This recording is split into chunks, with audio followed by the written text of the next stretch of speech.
The Silsila by Saad Tahir.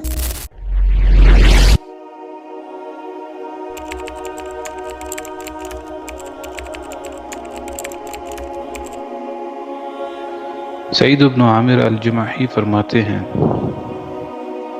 کہ خبیب ابن عدی رضی اللہ عنہ کو قتل کرنے کے بعد قریش والے مکہ لوٹ گئے اور بقیہ قبائل کے لوگ عرب کے مختلف علاقوں کی طرف چلے گئے اور خبیب اور ان کے مقتل کو بھول گئے،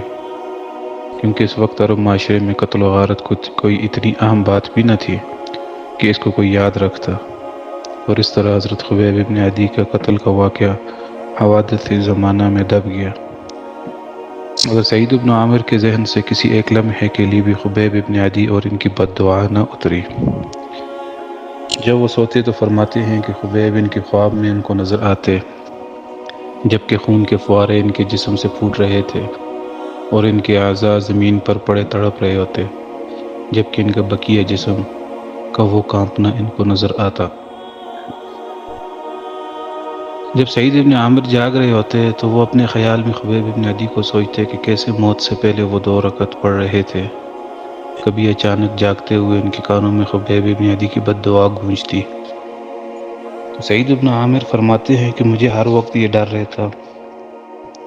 کہ کہیں ایسا نہ ہو کہ آسمان سے مجھ پر بجلی آ گرے، یا کہیں ایسا نہ ہو کہ مجھ پر آسمان سے پتھر آ گرے۔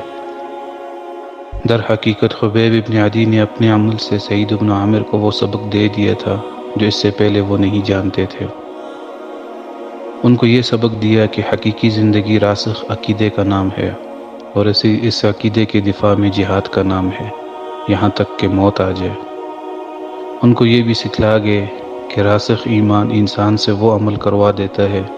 جن کو سوچ کر عقل بھی دنگ رہ جاتی ہے۔ یہاں تک پہنچ کر سعید بن عامر کا دل اسلام کی طرف مائل ہو چکا تھا، اور اللہ نے ان کے سینے کو اسلام کے لیے کھول دیا تھا۔ تو وہ لوگوں کے مجمع میں کھڑے ہوئے اور بت پرستی اور قریش مکہ کے افعال سے برات کا اعلان کر دیا، پرستی کے توق کو گلے سے اتار پھینکا اور مدینہ کی طرف عازم سفر ہو گیا۔ مدینہ منورہ پہنچ کر اسلام قبول کیا اور ہجرت کے بعد رسول اللہ کی مصاحبت کو اپنے اوپر لازم کر دیا، اور رسول اللہ کے ساتھ تمام غزوات، جن میں غزوہ خیبر اور اس کے بعد کے تمام غزوات میں حصہ لیا۔ پھر جب رسول اللہ کی رحلت ہو چکی، جبکہ وہ سعید بن عامر اور ان کے ایمان اور اسلام سے راضی تھے، سعید بن عامر نے خود کو آپ صلی اللہ علیہ وسلم کے خلیفہ ابو بکر کے سپرد کر دیا، اور آپ کے بعد حضرت عمر کے حوالے خود کو کر دیا۔ گویا ایسے بن گئے جیسے ان کے ہاتھوں کی تلوار جہاں چلاتے چل جاتی، گویا ان کے ترکش کے تیروں میں سے ایک تیر جہاں پھینکتے نشانے پر جا لگتے۔ سعید بن عامر نے مومن کے لیے ایک ایسی مثالی زندگی گزاری کہ لوگ ان کے بارے میں کہتے رجل اشترى الآخرة بالدنیا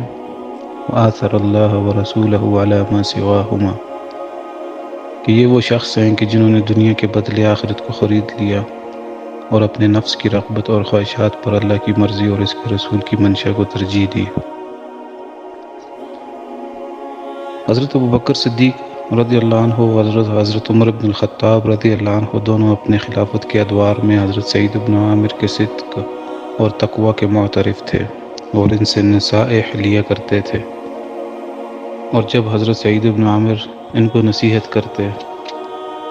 تو دونوں حضرات یعنی حضرت ابوبکر صدیق رضی اللہ عنہ اور حضرت عمر بن الخطاب رضی اللہ عنہ غور و توجہ سے ان کی بات کو سنتے اور اس پر عمل کرتے۔ حضرت عمر بن الخطاب رضی اللہ عنہ کی خلافت کے ابتدائی ایام میں آپ حضرت عمر کے پاس گئے اور ان سے فرمایا، اے عمر، میں آپ کو نصیحت کرتا ہوں کہ لوگوں کے معاملے میں اللہ سے ڈرتے رہنا، جبکہ اللہ کے معاملے میں لوگوں سے نہ ڈرنا۔ اے عمر، کہیں ایسا نہ ہو کہ تمہارا فعل تمہارے قول کی تکذیب کرنے لگ جائے، کیونکہ خیر القول ما یصدقہ العمل، یعنی کہ بہتر بات وہی ہوتی ہے جس کی تصدیق آپ کا عمل کرے۔ اے عمر، جن لوگوں کے اعمال اور افعال کے بارے میں اور جن کے حقوق کے بارے میں اللہ نے آپ کو ان کا ولی مقرر کیا ہے، اس سے ایک لمحے کے لیے بھی غفلت میں نہ پڑ جانا، چاہے وہ مدینہ کے مومنین ہوں یا دور دراز علاقوں کے مومنین ہوں، اقربا ہوں یا بعید ہوں، ان کے لیے وہی پسند کرنا جو آپ خود اپنے لیے یا اپنے گھر والوں کے لیے پسند کرتے ہو، اور ان کے لیے وہی چیز ناپسند کرنا جو اپنے اہل و عیال کے لیے ناپسند کرتے ہو، اور اللہ کی خاطر خطرات اور مہالک میں گھس جانا، اور اللہ کے معاملے میں کبھی کسی ملامت کرنے والے کی ملامت سے پیچھے نہ ہٹ جانا۔ عمر رضی اللہ تعالیٰ عنہ نے فرمایا، اے سعید، کس میں اتنی طاقت ہے کہ وہ یہ سب کام کر پائے گا؟